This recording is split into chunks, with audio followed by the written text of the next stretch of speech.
working for you in high definition. This is Channel 4 News and more at midday. We've got a great story to share with you this Christmas. A story about a girl who spends nearly all of her time thinking about others. Adam Wurtzel has more on this Christmas blessing. Every so often, you come across someone who's taken those extra steps to make our world a better place. At this time of the year, someone who could be considered a holiday blessing. My name is Krista and I do humanitarian work all over the world. I travel a lot, doing different things. Yes, you heard it right, a humanitarian with the last name Blessing. This very humble 25-year-old told me that her many missions around the world all started with a move to the Ukraine at the age of 5. So the Soviet Union had just fallen, and so they just come out of that with a lot of darkness and heaviness. And so we just wanted to come and bring hope and life and love of God. The Blessings still call the Ukraine their home to this day. They've been running a church there for 10 years now, and Mom and Dad told me all about it via Skype, straight from the Ukraine. Well, we started the church in 2003 with helping, I guess, about 20 Ukrainian Christians who asked us if we would help them start a new church. We agreed after some prayer and just started with discipleship, Bible studies, Sunday morning services, just like they do it in America.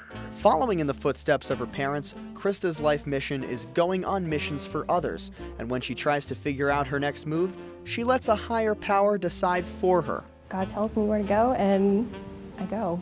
I don't make long-term plans, so I'm kind of just pack up and go. Krista Blessing is one amazing 25-year-old globe-trotting humanitarian. She's done everything from teaching English in the Ukraine to working at a feeding center in Ethiopia. But for her, it all comes back to right here, downtown Broadway in Music City.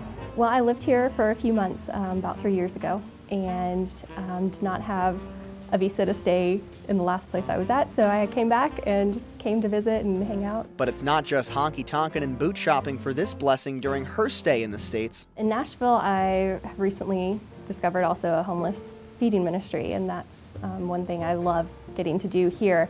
And you know, it's the first time coming to the States that I'm getting to really serve here and do things like that, and it's really just been huge, and I've loved getting to do that and serve the locals here for the first time. Krista says that teaching English and helping at a women's shelter in Holland has changed her life. But for her, one experience takes the cake. Ethiopia, there's a feeding center there for the homeless that has really, it just impacted me and changed me. And I really feel like it's one place that really kind of gave me that passion for serving the homeless and seeing them and in their lack. Krista Blessing may be doing amazing things around the globe and at her Ukrainian home, but she says she's still an all-American girl. Living overseas, there's definitely a lot you can't get. We just got peanut butter a few years ago, and ranch. Can't get ranch, and that is the American staple. So we do have that shipped if we run out. Krista has given up a lot more than ranch dressing just to help others where it's needed, and her parents couldn't be more pleased. Yeah, it makes us so proud to see them love other people and want to serve people, and they have a heart for people, which comes out of a heart for God. There's one final message that Krista Blessing wanted to share with you, but it may be hard to understand. Я Krista Blessing, і ви дивитесь новини і більше о 12 годині на канал 4. How cool is that? What a wonderful story.